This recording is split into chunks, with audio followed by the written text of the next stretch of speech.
नमस्कार दोस्तों, मैं डॉक्टर सोनिया कुशवाहा स्वागत करती हूँ आप सभी का आपके अपने चैनल पॉलिटिकल साइंस अचीवर्स में।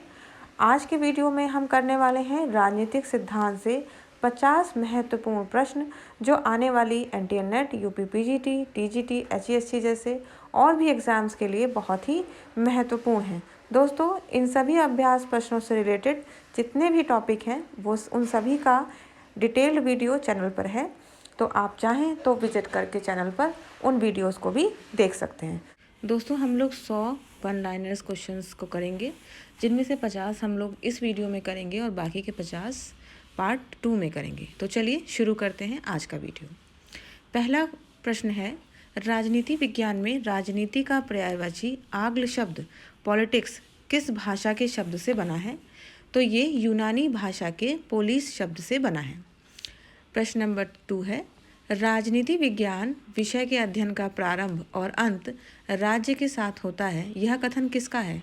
तो यह कथन डॉक्टर गार्नर महोदय का है। नंबर 3, राजनीति विज्ञान में राज्य का अध्ययन बताया है। राजनीति विज्ञान को राज्य का अध्ययन किस किस ने बताया है? तो गुडनोव, एक्टन और डॉक्टर जकारिया, इन 3 लोगों ने मेनली राज्य का अध्ययन बताया है राजनीति विज्ञान को। नंबर 4, राजनीति विज्ञान को सरकार का अध्ययन बताया है। तो सीले और लीकॉक महोदय, इन दोनों ने ही सरकार का अध्ययन बताया है राजनीति विज्ञान को। नंबर 5, राजनीति विज्ञान सरकार से संबंधित विद्या है, ऐसा कहने वाले हैं लीकॉक महोदय।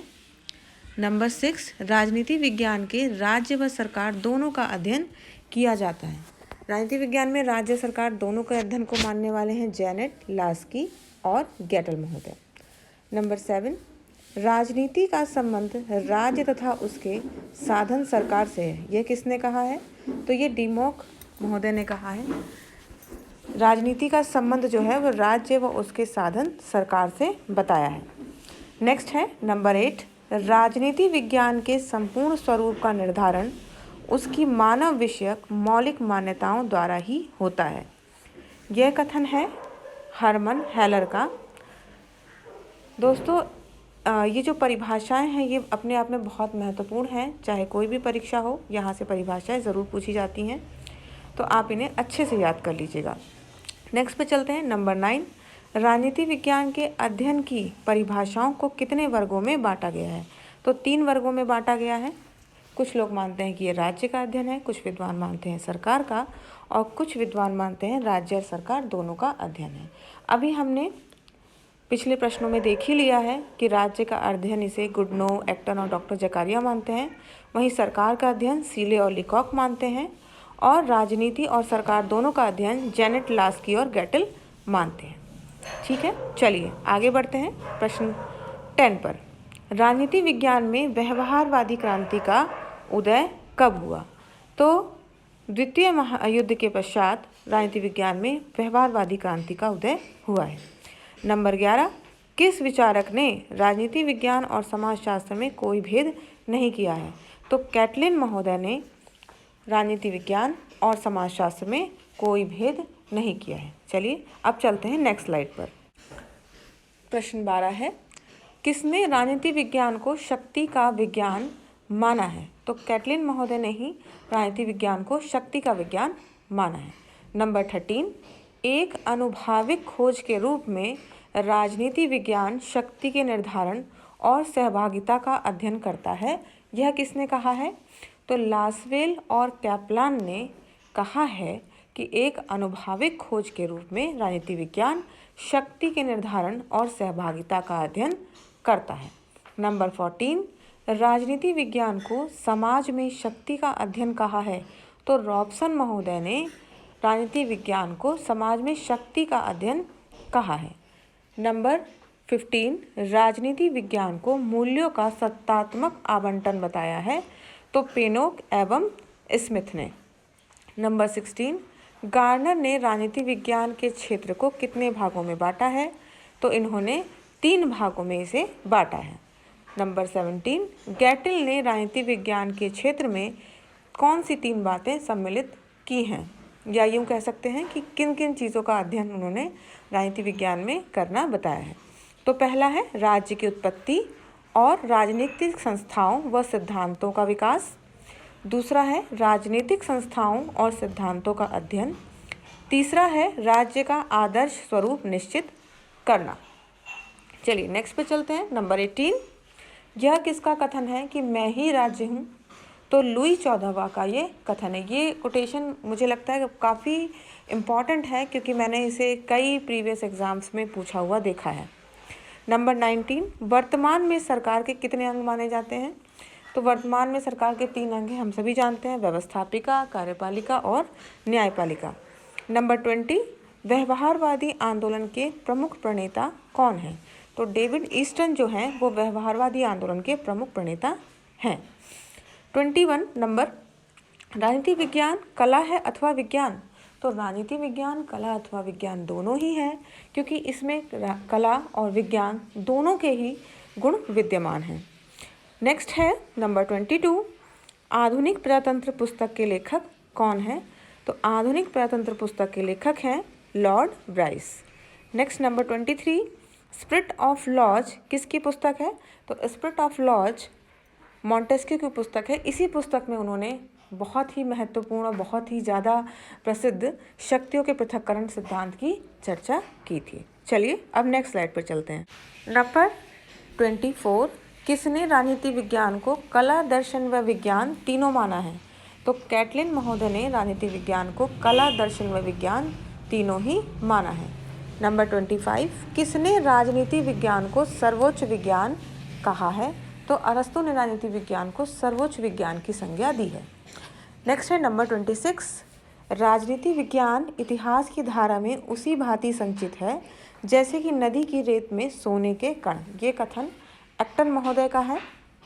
नेक्स्ट है नंबर 27, संप्रभुता का आग्ल पर्यायवाची सवर्निटी किस भाषा का शब्द है? तो सवर्निटी लैटिन भाषा का शब्द है। सवर्निटी शब्द किससे मिलकर बना है? तो ये सुपर व एनस 2 शब्दों से मिलकर बना है। नंबर 29, सवर्निटी शब्द का शाब्दिक अर्थ क्या है?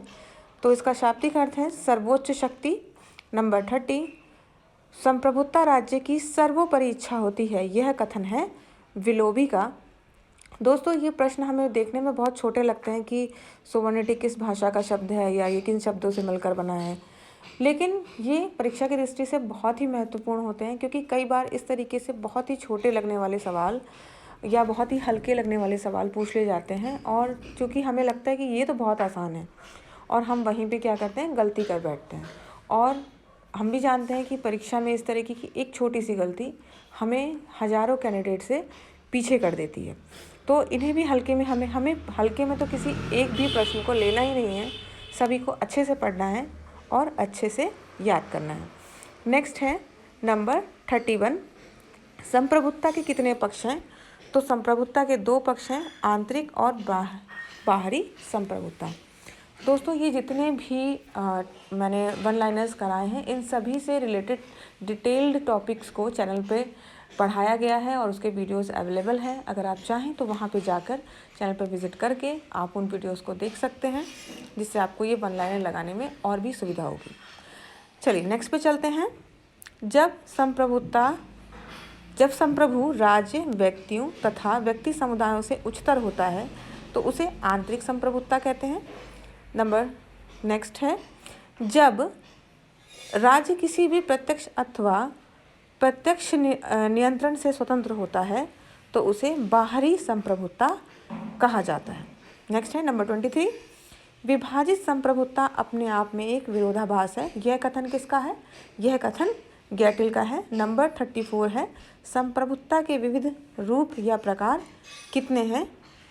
तो संप्रभुता के विविध रूप या प्रकार 5 हैं। दोस्तों यहाँ पे नंबर 32 के 2 क्वेश्चन हो गए हैं तो एक क्वेश्चन हमारा ज़्यादा ही हो गया है। चलिए चलते हैं नेक्स्ट स्लाइड पर। चलिए नेक्स्ट देखते हैं, जॉन ऑस्टिन की पुस्तक का नाम क्या है? तो विधान शास्त्र पर निबंध यानी कि लेक्चर्स ऑफ जूरिस्प्रूडेंस, जो कि 1832 में प्रकाशित हुई थी। जॉन ऑस्टिन की प्रसिद्ध किताब है जिसमें उन्होंने संप्रभुता के एकलवादी सिद्धांत का वर्णन किया था। कई बार एग्जाम में ये भी पूछ लिया जाता है इस तरीके से प्रश्न हो जाते हैं, जैसे कि ऑस्टिन ने एकलवादी संप्रभुता का सिद्धांत अपनी किस पुस्तक में व्याख्या की थी या किस पुस्तक में बताया था। ठीक है, तो हमें ये भी याद रखना है। चलिए नेक्स्ट चलते हैं। संप्रभुता एकल का सिद्धांत किसने दिया है? तो अभी हमने चर्चा की, ऑस्टिन महोदय ने। नेक्स्ट है, ऑस्टिन के संप्रभुता सिद्धांत की आलोचना किसने की है? तो हेनरी मैन, ब्राइस और ब्लंटशली, इन 3 लोगों ने संप्रभुता के सिद्धांत की आलोचना की है। आगे है नेक्स्ट, इजी इंस्टीट्यूशंस पुस्तक के लेखक कौन हैं? तो इजी इंस्टीट्यूशंस पुस्तक के लेखक हैं हेनरी मैन।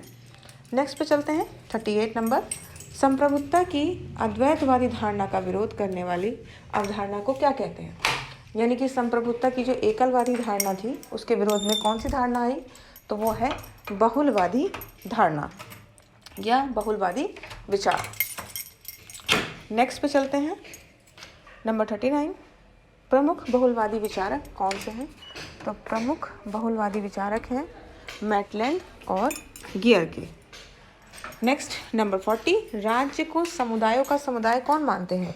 तो जो बहुलवादी हैं वो राज्य को समुदायों का समुदाय मानते हैं। नेक्स्ट है, बहुलवादी राज्य व समाज में अंतर करते हैं क्या? तो हाँ, बहुलवादी राज्य व समाज में अंतर करते हैं। नेक्स्ट नंबर 42, राज्य की दोनों आंतरिक और बाह्य शक्ति के निरंकुश सिद्धांत का विरोधी है। तो बहुलवाद जो है वो इस सिद्धांत का, निरंकुश सिद्धांत का विरोधी है। नंबर 43, मैं यथासंभव एकत्ववादी होने का विचार सुरक्षित रखता हूँ, किंतु जहाँ आवश्यक हो बहुलवादी बनने को तैयार हूँ। तो ये कथन सेबाइन महोदय का है। नंबर 44, संसदात्मक शासन व्यवस्था। संसदात्मक शासन व्यवस्था को समझाया गया है यहाँ पर कि शासन के अंग यहाँ पे 3 होते हैं, व्यवस्थापिका, कार्यपालिका और न्यायपालिका। जैसा कि हम जानते हैं, संसदात्मक शासन व्यवस्था में कार्यपालिका और व्यवस्थापिका के सदस्य जो होते हैं अनिवार्य रूप से व्यवस्थापिका के सदस्य भी होते हैं और दोनों में घनिष्ठ संबंध होता है। चलिए चलते हैं हम नेक्स्ट स्लाइड पर। नंबर 45, शासन के 2 प्रधान होते हैं। तो संसदात्मक शासन व्यवस्था में शासन के 2 प्रधान होते हैं, जैसे नाम मात्र का प्रधान और वास्तविक प्रधान।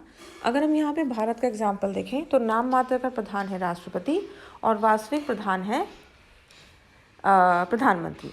यहीं अगर हम ब्रिटेन का एग्जाम्पल देखें तो नाम मात्र का प्रधान होगा राजा या क्राउन और वास्तविक प्रधान है प्रधानमंत्री ही। नंबर 46, कार्यपालिका व व्यवस्थापिका में घनिष्ठ संबंध होता है। तो अभी हमने पढ़ा है कि संसदात्मक शासन व्यवस्था में ऐसा होता है। नंबर 47, मंत्रिमंडल सामूहिक रूप से व्यवस्थापिका के प्रति उत्तरदायी होते हैं। तो ऐसा संसदात्मक शासन व्यवस्था में होता है। नंबर 48, संसदात्मक व्यवस्था में राष्ट्र का प्रधान या नेतृत्व कौन होता है? तो संसदात्मक शासन व्यवस्था में राष्ट्र का वास्तविक प्रधान जो होता है वो प्रधानमंत्री होता है। नंबर 49, संसदात्मक शासन व्यवस्था में किस सिद्धांत का विरोध किया गया है? तो इसमें शक्ति पृथक्करण सिद्धांत का विरोध किया गया है। शक्ति पृथक्करण सिद्धांत कहता है कि शासन के 3 अंगों व्यवस्थापिका, कार्यपालिका, न्यायपालिका तीनों आपस में एक दूसरे से स्वतंत्र हों और एक दूसरे के किसी भी प्रकार काम में हस्तक्षेप ना करें। लेकिन संसदात्मक शासन व्यवस्था में व्यवस्थापिका और कार्यपालिका दोनों घनिष्ठ रूप से संबंधित होती हैं। इस वीडियो के लिए अंतिम प्रश्न नंबर 50, संसदात्मक शासन को अन्य किस नाम से भी जाना जाता है? तो संसदात्मक शासन को प्रधानमंत्री शासन व्यवस्था के नाम से भी जाना जाता है। तो दोस्तों ये थे आज के वीडियो के 50 प्रश्न। आई होप कि आपको इनसे आने वाले एग्ज़ाम में बहुत मदद मिलेगी। तो अगले वीडियो में मिलते हैं हम और 50 प्रश्नों के साथ। तब तक आप खूब मेहनत करते रहिए, मोटिवेटेड रहिए और पढ़ते रहिए। वीडियो देखने के लिए धन्यवाद। Thank you so much guys, thank you.